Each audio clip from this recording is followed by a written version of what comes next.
બોટાદના ઢાકણિયા ગામે હડકાયા શ્વાને 6 લોકોને કરડી જતા ભાવનગર સર્ટી હોસ્પિટલ ખાતે ખસેડવામાં આવ્યા। બોટાદ જિલ્લાના ઢાકણિયા ગામે હડકાયા શ્વાનનો આતંક સામે આવ્યો છે।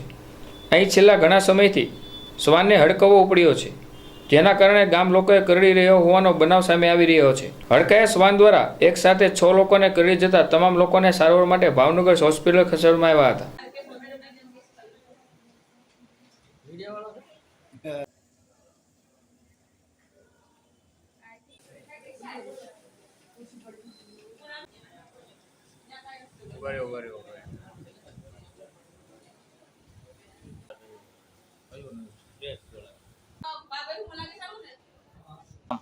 મારું નામ મહેશભાઈ છે।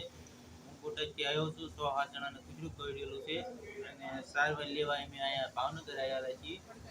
કેટલા જણાને કરડ્યું અંદાજે? 6-7 જણાને કરડેલું। બરાબર, બધા અહીંયા સર્ટી હોસ્પિટલમાં આ સલતી હોસ્પિટલમાં સારવાર લેવા આવ્યા છીએ। હડકાયું કૂતરું છે? હા। ઓકે, તમે ક્યાં જતા હતા? હું કારખાને જતો હતો ને ચાલુ ગાડીએ કરડી પગે કરડ્યું, મુકાવા ગયો હતો હાથે કરડ્યું। શું નામ તમારું? મારું નામ મહેશભાઈ। કઈ જગ્યાએ રહેવાનું? પગાશેઠની વાડી બોટાદ। શું નામ ભાઈ? મહેબૂબભાઈ। મહેબૂબભાઈ, કઈ જગ્યાએ રહો, શું બનાવજો? ઢાકણિયા રોડ નું ઢાકણી બોટાદથી ઢાકણિયા જતો હતો, રસ્તામાં કૂતરું કોઈ ગાડી કેટલા જણાને કહ્યું? 7-8 જણાને કહ્યું। કઈ જગ્યાએ? આઈટીઆઈ પાસે ઢાકણિયા રોડ। ITI હા, હડકાયું છે કે કઈ હડકાયું જાણો? હડકાયું 8 જણાને કહ્યું એટલે હડકાયું છે। ઓકે।